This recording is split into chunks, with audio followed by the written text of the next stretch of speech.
These folks could be doing all kinds of illegal things here. This is literally just Jurassic Park. He's trying to kill us.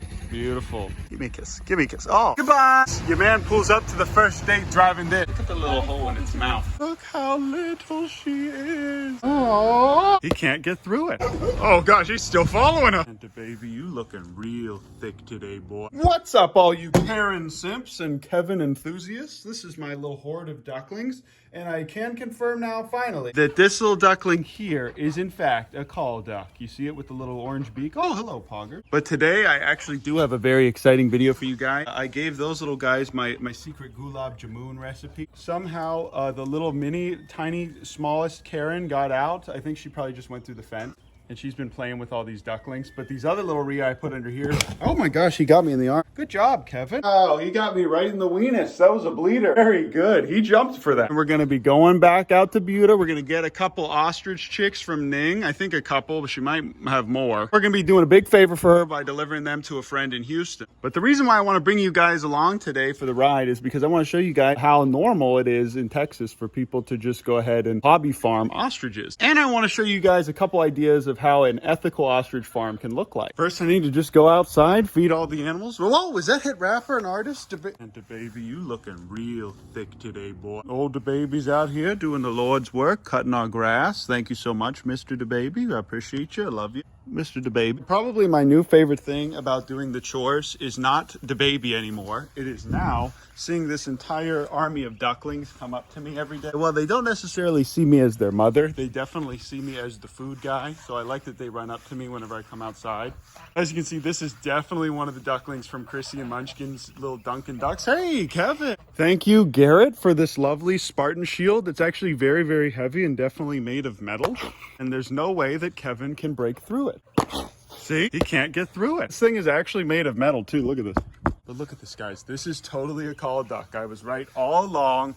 This was our first little duckling. And although it's almost full grown, it's about the same size as all those other ones over there. So it's pretty cool. If you guys don't know, are just tiny little miniature ducks. They're little bantam ducks. They're very, very, very cute. So thank you, Krissy and Munchkin, for sending me that adorable little egg. I love you. I appreciate you. Apparently it's going to rain later today. So I'm just going to go ahead and grab this little baby, little plopo. See, it's starting to rain right now. I don't want little plopo to get all wet. Now, obviously the ducks really love the rain. They're all about it. But I can't have that little tiny adorable baby in the rain. Luckily, this thing is covered entirely, so it'll keep these guys nice and warm. And I'm also probably going to turn on this heat lamp as well. The second I put down the little shield, Kevin came over to attack me again. That's how you know he's smart. He's a wise guy. Kevin, hey, here's a chair. Give me your daughter. Give me your daughter, sir. Karen is my wife, and I am the father of this adorable little baby. Where is she? Come here. Look how little she is. Puggers, can you help me catch this little girl? Morning, sir. Would you like to come with me to Houston? Or are you going to try and eat the ostrich chicks? Where I normally would have just kept her in a brooder for a very long time. Now she's able to run and develop her leg. Okay, now that I got them corralled in there, I'm going to go ahead and do the lazy man's method to doing his farm chores. A couple yeets for the animal. On Tuesday, a buddy of mine is coming by to pick up the majority of these chickens, which is very, very exciting for me. This little method I learned from a guy named Paul Kafringus.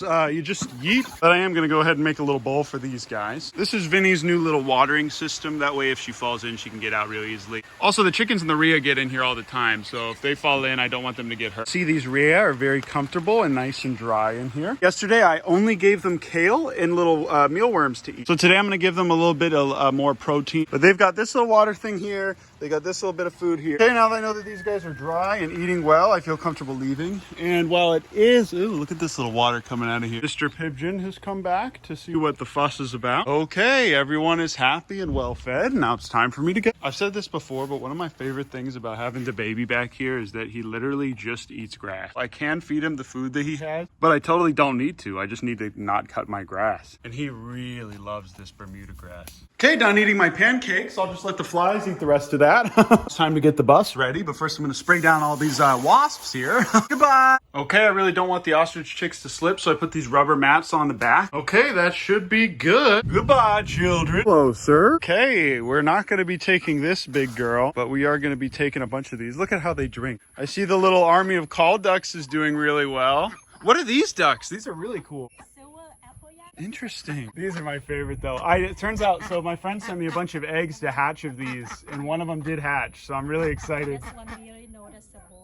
Yeah, that one right there for sure. That one's definitely a boy. He is so cute. Look at his little face. This is the horde of ostrich chicks. These are little golden pheasant eggs, I think. Look at these little babies. Yeah, it's finally warm enough now to where Ning doesn't need to keep a heat lamp on these guys all the time. I'm gonna be taking this big one because they want to keep that one for next year. But all these little guys, or 6 of them, we're gonna be loading up and putting in the bus. Hello, mama. These are your children. Give me a kiss. Give me a kiss. Oh, so we're grabbing the 3 biggest ones that aren't this one. That aren't this one, yeah. That one for sure, yeah. And then this one. I'll grab the gate. Here we go. Beautiful. So is that how you guys carry them? You carry them by the thigh? Yeah. Okay, so I've done this a bunch of times.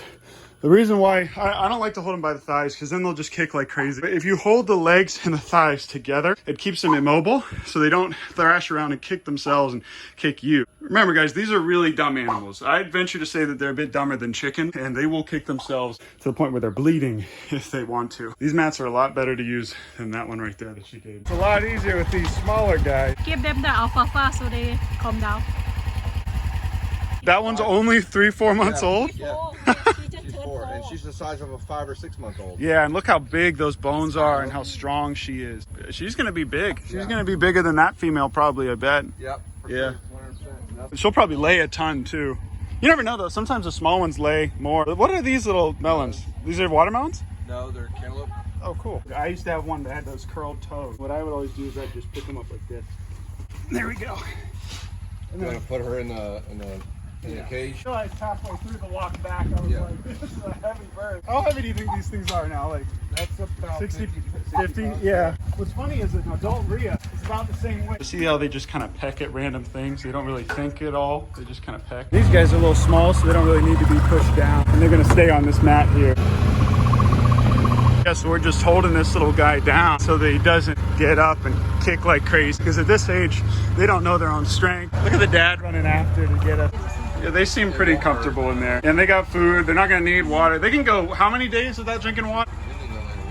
Yeah, I think like a whole week. Look at the little hole in its mouth. That's how you know they're not stressed. He's already starting to eat. They are all literally just eating right now. So that's how you know that they're not stressed and they're okay with it. So you specifically to collect eggs. Yeah, you got fed up with getting kicked. Just unlatch it. Don't open it. You understand? You seem angry. There you go. Walk all the way over to the right side of the gate and he's going to follow you over there. You're going to open the gate and he'll be behind the gate. And shut my door before you do that. Okay. Now you can come in. Jurassic Park. That's funny. The females don't seem to care at all. You said he's kicked the front. Right there. He's trying to get you. See, now aren't you glad you have the door there? Yeah, I'm very glad. This is literally just Jurassic Park. Oh my gosh. See, that's why I put the door up there. They can get the feet up here though, can't they? No, they can't. No, they can't? No, they can't. Okay. They can't pull them above their chest. Okay, that's good to know. Now you see why I got this thing. This is worth its weight in gold. Yeah, I mean, it's Incredible. He's trying to kill us. Second. Go. Oh yeah, there's a kick. There's a little kick. But you saw how it didn't raise above these doors. Yeah. They'll come up to like right about here on the kick. Yeah, so this seems pretty appropriate. And I'm sure this protects you from liability. So when did this one hatch? 3 days ago. Yeah. Oh, so none of these hatched. Hey, that's nice. Little poop there. Glad I was on a downward sloping angle. Put this nice beach towel here for any future little stinkies that these guys have. Okay, so I just need to drive real nice and slow now. One really stressful thing about transporting ostriches, regardless of the size of the vehicle you have, especially when they're this young, is that they're really dumb. So it looks like it's starting to rain a little bit more now, so I'm gonna go ahead and close these. Hey, all these windows are closed. These guys are sitting down, and my AC still doesn't work, but the fan does work. So, and they're from Africa, remember that. Uh-oh, got a little ostrich poop on my charger.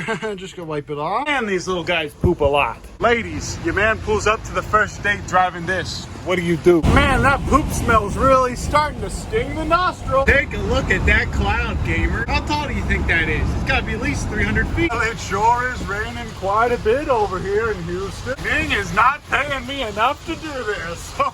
Here it is, Houston, otherwise known as the armpit of Texas.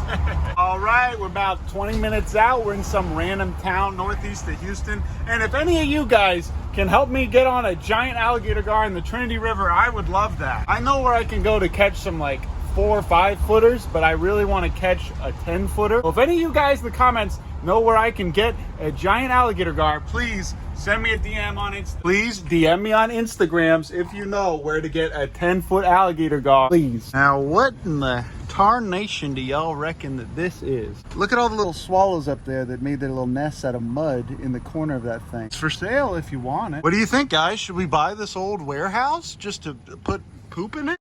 One thing I will say about East Texas is that they have actual trees here. In most of Texas, you can't really find trees that are taller than like 20 feet. You guys have ever heard how they say there's more tigers in the state of Texas than there are in the wild? East Texas is probably where they're all at. I believe this is the spot, judging from the high fence and the little deer in there. Got all kinds of emus back there. I can smell them. Okay, guys, we're at your new home. This boy makes me wait another 5 minutes. I might just have to climb this fancy fence of his and go inside. Guys, let's settle this in the comments. So the new Jeep Gladiators, Keck or Crin? In this everyman's dream, though, the game warden wanted to come up on your place, he'd have to wait or climb the fence on foot. These folks could be doing all kinds of illegal things here. I've been waiting here way too long. We are really moving now. The woman that came out to help open that gate doesn't speak any English. Okay. Okay, that's it. They seem to be very happy and they have a ton of space here. My hands and my bus is covered in poop though. Hey, isn't this nice, guys? Look at all this poop. Look at these beautiful peacocks. You look like a little poggers. Look like poggers. Oh. This is why we can't have peacocks in the city. I definitely considered it. I definitely considered getting baby peacocks, but that is why we cannot have them in the city. This is an ideal setup for them. They've got natural shade with these trees, plenty of little like ponds and puddles. I'm sure they're gonna put water out here as well. And then tons of grass. All of this is food for them.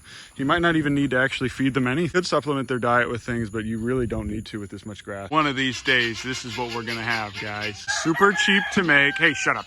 And you can do this real easily. It protects them from aerial predators, protects them from most coyotes, although a coyote could easily dig under this. The only thing I would add to this is some livestock guardian dogs or a donkey to protect them.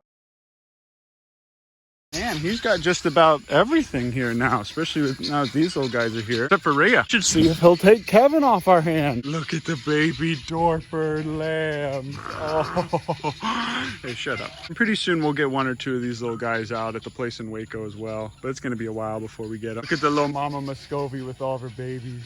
This is a wonderful place. It looks like they have aquaculture in the back there too with some tanks. Yeah, this is why everyone has exotics in Houston. It's because it's just the perfect biome, the perfect temperature. It's very easy to take care of these things. You don't need to come out and feed them every day if they're grazing animals because there's a lot of grass and it rains pretty often here. Listen to those guineas. But yeah, I think that these ostriches are going to be very, very happy here. Look at that. They don't even need to give them water right now. This is how an ostrich drinks if you ever want. Just kind of scoop it up. And then they raise their head up and gulp it. And this time of year, they definitely don't need any kind of supplemental heat. If it's raining a lot, they probably should have a little shelter to go under that isn't just these trees. How they grow is their body will get really, really fat and big and just turn into a giant lemon. Overnight, it seems, their legs will just get massive and then they'll get really skinny. That one is really short and fat. Pretty soon it's gonna have another growth spurt and then it's gonna be a lot bigger. And that one already had its growth spurt just a little bit ago. Another thing that's nice about this as well is that there's a lot of sand and grit here for them to eat because that helps them chew up their food. Having a little sand and little pebbles will help them digest their food a lot. For me though, I'd be really nervous about having little things like this. You see this little spike here, because what if they're dumb and sit on that, you know what I mean? And with little mushrooms like that, you know, they're stupid. They might pick at that and then they might die from eating a mushroom. But these aren't my birds, so I'm not going to do that. All of this is just fine drinking water for these little guys. And they're going to get that social interaction, which is really, really important. Look at it chewing on the feather. Any of you guys are looking at getting some of these, it's really important to know that they will pop just about anything into their mouth. Even with adult ostriches, if you leave tools lying around, they will just eat a tool, like a wrench. And at that point, you just have to hope that they pass it. I'm not 100% sure, but I'm pretty sure that this is a whitetail. These are a bunch of little, I forget what that type of goose is. Look how cute she is. Look at all these bugs on her neck. What kind of deer is this, you guys? First, I thought they were whitetails, but look at how weird the face is. Like, they also have an army of Muscovy ducks. This is gold, just to have a farm with a pond and a nice little island on it. Look how many Morgans and Darth Sidious's there are. It's like these guys try to eat out of here. Go ahead, buddy, we're free. We're free. What if I just stole this dog? I'm about to just steal this dog. Come on, buddy, get in, quick. Just kidding. I don't need another dumb dog eating all my animals. on the run now. There he goes. There he goes. Goodbye. Oh gosh, he's still following us. I didn't get paid nearly enough to do this, but I'm filming it so we can write it off. That's right. It's the 4th of July and I'm doing this crap. But look at all these oil things. This is the Houston refinery. As you can see, there's a bunch of towers that are on fire.